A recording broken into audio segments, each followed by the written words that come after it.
We've all been there, the feeling of wanting to win so bad, of working so hard, and still ending up with that bitter taste of defeat. I've felt it myself more times than I can count. If you don't know my story, here's a quick version. I grew up doing Taekwondo in my family's martial arts studio. I was a very shy kid, not the least bit aggressive, and every time I would go out to a sparring match, I froze. I taught myself the narrative that I was bad at Taekwondo, and to be honest, I probably wasn't great. But that's not the point of the story. I don't remember winning a single sparring match when I was younger. I do remember all my friends going up to the podium and smiling with their medals while I cried after losing a match. However, I feel like all of these losses ended up being a huge help to me in the long run. When I was 19, I trained for the 2013 US Collegiate National Championships, and this is the first time I can remember winning a sparring match. And yes, that's how long it took. I won second place that year, and I was both stoked to have made it so far and also disappointed at how close I had gotten to making the team. For the entire following year, I thought of nothing else.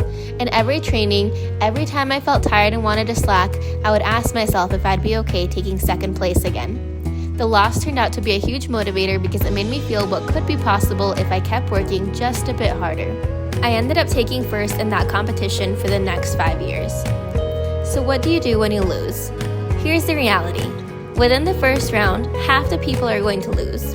There's no tying in a sparring match. One person walks away a winner and the other one loses and has a choice of what they want to do with that loss. I can tell you many times after I lost an important competition, I seriously debated whether I wanted to keep going. I felt awful and my negative self-talk from when I was a kid would kick in. I'd tell myself, I'm bad at this. Taekwondo is not my sport. It comes easier to everyone else, and it's just not for me. I can't do it. After a couple times of experiencing this, I realized the frustration was only temporary. Instead of getting stuck in those feelings, I grabbed a journal, wrote down everything I was feeling, and told myself if I still felt that way in X amount of time, then I could give those feelings some attention. What would end up happening is the rush of emotions would pass and I'd let myself regroup, analyze my match, and strategize on what I wanted to improve. Over time, there came more wins than losses. Here's the thing. I learned that losing didn't mean I was failing. It meant I had more to learn, more to improve. So I took those losses, those moments of frustration, and I used them as fuel. Not as a reason to quit, but as a reason to get back on the mat and push harder.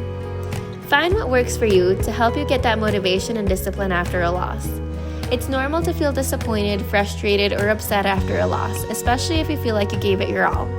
The first step is to allow yourself to feel those emotions rather than suppress them. This is why I journaled. Next, you're going to want to look at the positives. Did you improve in a certain area?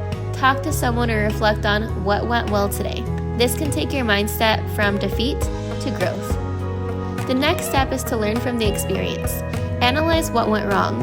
Hopefully someone took a video so you can go back and review it. Get feedback from your coach. Make a plan with specific goals you want to work on so that way they're addressed. And lastly, don't be afraid to reach out for support. This can be to your teammates, your family, your instructors. You want to surround yourself with people who are supportive and uplifting. They'll help you keep going. Remember, the most successful fighters aren't the ones who never lose. They're the ones who lose, learn, and keep fighting. That's the real victory. Each loss is an opportunity, an invitation to grow, to get stronger, and to come back better than before.